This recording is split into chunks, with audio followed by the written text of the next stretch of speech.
The past 2 weeks, I've covered a lot on AI and surveillance in this country. Facial recognition cameras going up, the man at the top of the Met Police saying he won't wait for the law to catch up. And what happens when this technology ends up inside the justice system, sometimes with devastating consequences for innocent people. This episode pulls these videos together, each one as its own segment. So let's get into it.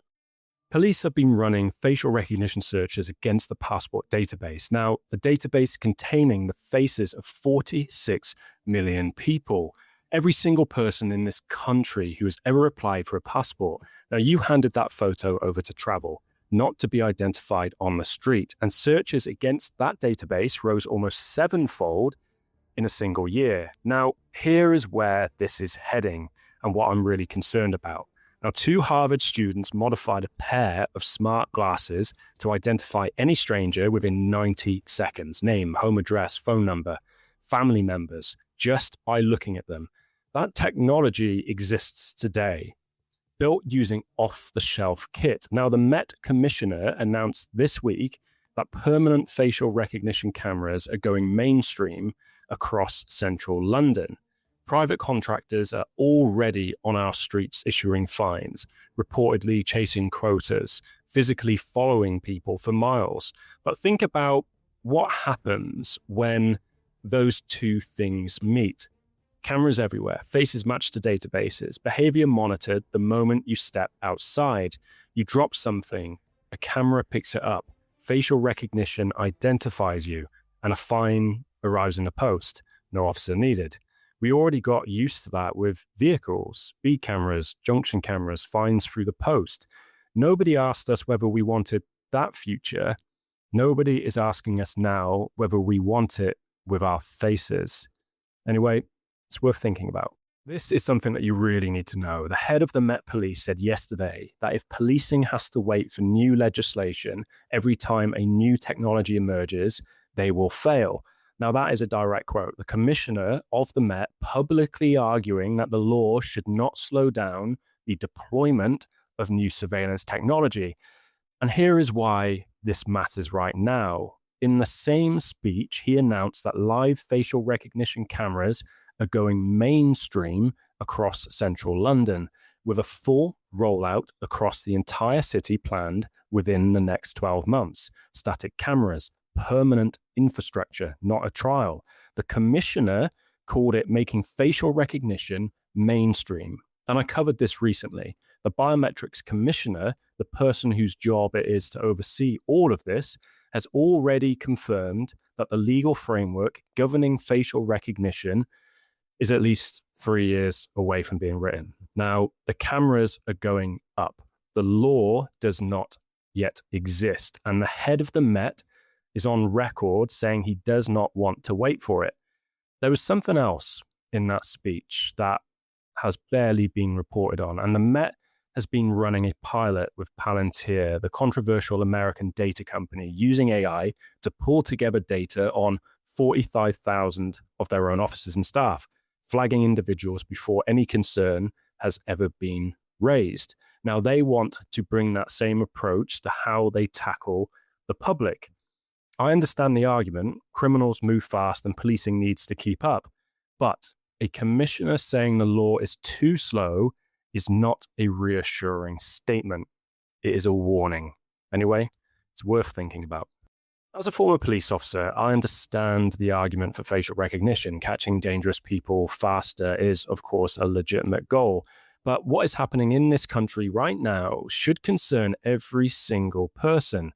Police in the UK scanned 1.7 million faces in London alone this year, up 87% on last year, and it's about to get much bigger. Now, the government has announced plans to roll facial recognition out to all 43 police forces in England and Wales, increasing the number of vans carrying the technology from 10 to 50. Some forces are already giving officers handheld apps that let them scan your face on the street without arresting you, no custody, no caution, just the scan. And the biometrics commissioners, the people whose job it is to oversee this, have confirmed that the law governing how all of this can be used is at least 3 years away from being written.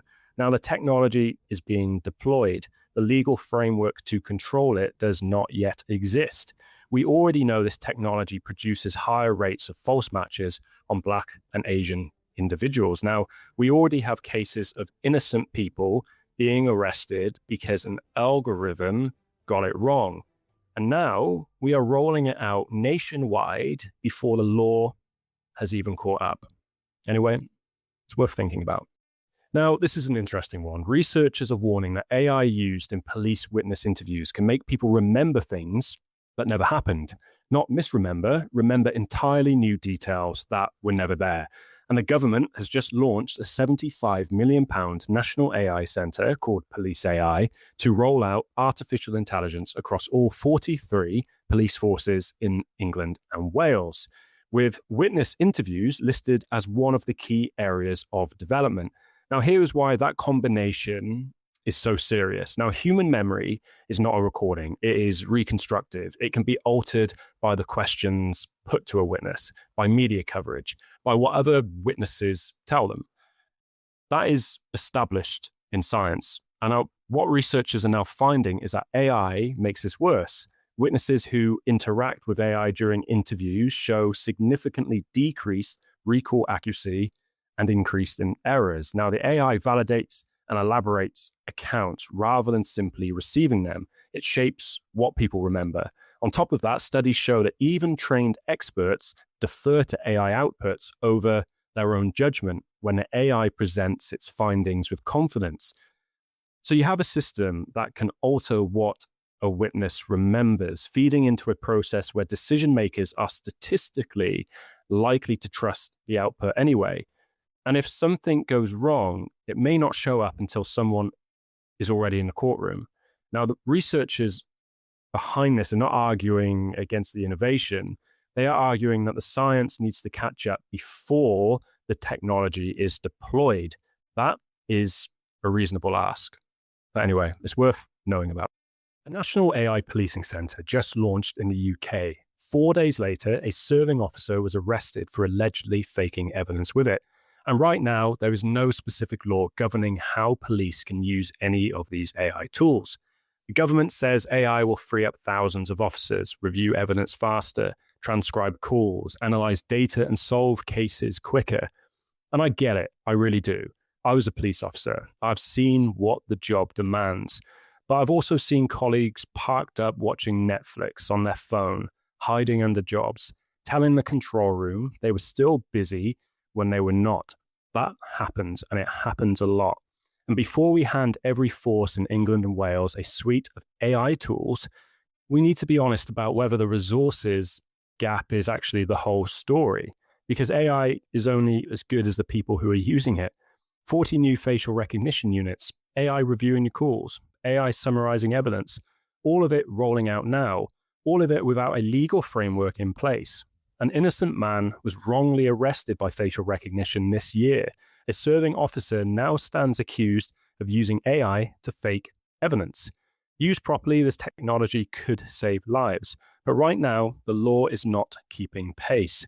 And when it goes wrong, it is ordinary people who pay the price. Now, where do you stand?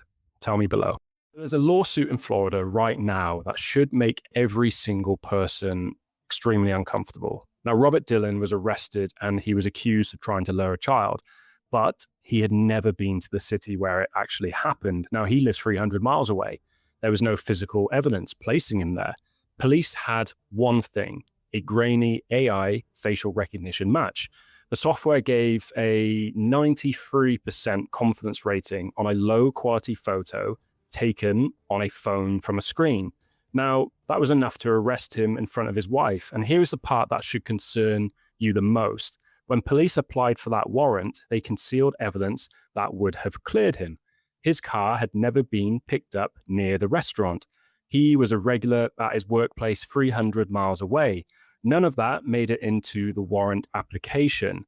Now, the charges were eventually dropped. It took over a year to get his mugshot off the internet. He says he no longer feels comfortable being friendly to children, and he is one of at least 15 people in the United States wrongfully arrested because an algorithm got it wrong. there is no federal law in the US preventing this from happening again tomorrow. Worth thinking about. So that is everything I've covered on this over the past 2 weeks. The cameras, the speeches, the rollout, and the people who end up paying for it when it all goes wrong. Now, this is not slowing down, so I will keep covering it as it happens. So I'll see you in the next episode.